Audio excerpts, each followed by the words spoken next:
Angola, country or prison. It makes picking cotton, growing crops, doing farm work. Slavery by another name. My father was locked up there. My uncles were locked up there. My great-grandfather was locked up there. And one of my uncles is still there. Katrina was no different. We felt like caged animals. Water, people's lives, homes, existence washed away. That's how we feel as people from New Orleans. Before I knew Hurricane Katrina was coming, it was hot. I was playing baseball, so after the baseball game was over, I went into the crib to get some water and to take a break.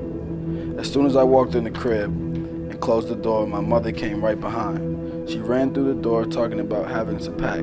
There's a hurricane coming. So I went to my room and started to pack my stuff. When I was done packing, I went to the window to look outside.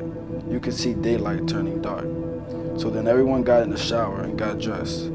I was the last to get in the shower. I came out the bathroom and I opened the door. I can hear the water brushing against the carpet downstairs. So I went to my mother's room where everyone else was, my sister and my brother and my mother. She told me to get dressed and to get on top of the dresser because my sister and brother were on the bed. My mother and I on the dresser. We were just sitting there for hours and hours until it got dark. Nighttime. The water is halfway up the stairs.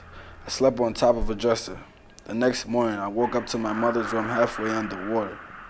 I woke my mother and my sister and brother up. My mother was saying we have to leave.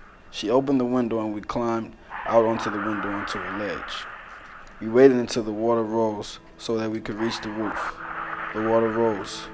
We got onto the roof and we sat for a while. I knew it was something big because the water had never gotten that high before. My mother had a backpack with canned goods, noodles, and a couple of bottles of water. My mom started opening canned goods so we could eat. She gave me, my sister, and brother each a canned good and 2 bottles of water to split because we didn't have that much water. Time went by and it started to get dark again. But this time was different from last night because I heard gunshots and I saw them. I heard kids yelling and women yelling. It was pitch black dark because now the water knocked out all the electricity and I was up there for 2 days. The water kept rising, but once it got to the roof of our 2-story house, it stopped. I could see other families on their roofs. At night, once we started hearing the gunshots, my mom had a sheet in her bag. She would put the sheet over our backpack to hide our backpack from other people so people couldn't see we had food. I started to see dead animals floating in the water, dead people.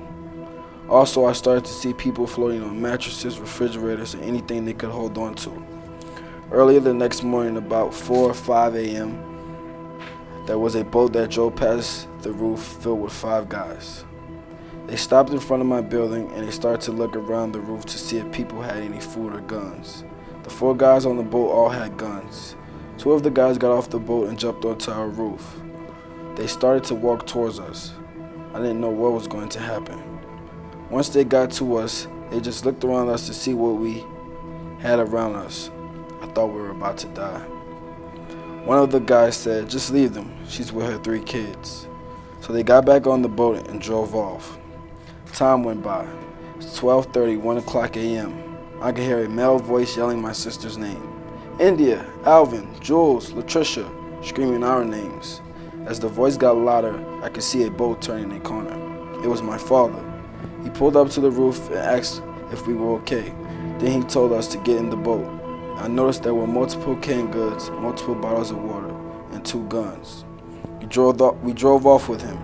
My father explained to me that he was on the roof the first 2 nights, until this morning when he saw a boat roll by his home with no one in it. He grabbed it and found a piece of wood to row. He told us we have to go downtown to a higher point in New Orleans, maybe to the bridge of the Superdome. As we were riding downtown, I started to see things were getting worse. I saw more people on roofs. I heard more kids crying, more ladies crying. I saw some people just swimming through the waters. I even saw alligators, some dead, some alive. I remember as I was riding the boat, I kept leaning on the side, looking at the water. The only thing I could remember about the water is it was pitch black and it had an oil look to it because there was gasoline in it. We drove downtown. There is the part of the bridge. The water's halfway up the bridge, so my father rode us halfway up. so he could drop us off and we could walk into the Superdome where everyone else was. Once everyone got outside, screaming food and water, I could see big crates, huge crates, dropping out of the air from helicopters. Each crate was filled with Army packaged food, water bottles. People started to take food, but it wasn't enough. These are some of the daily things that we as people from New Orleans go through, even without a hurricane. Lack of food, lack of safety.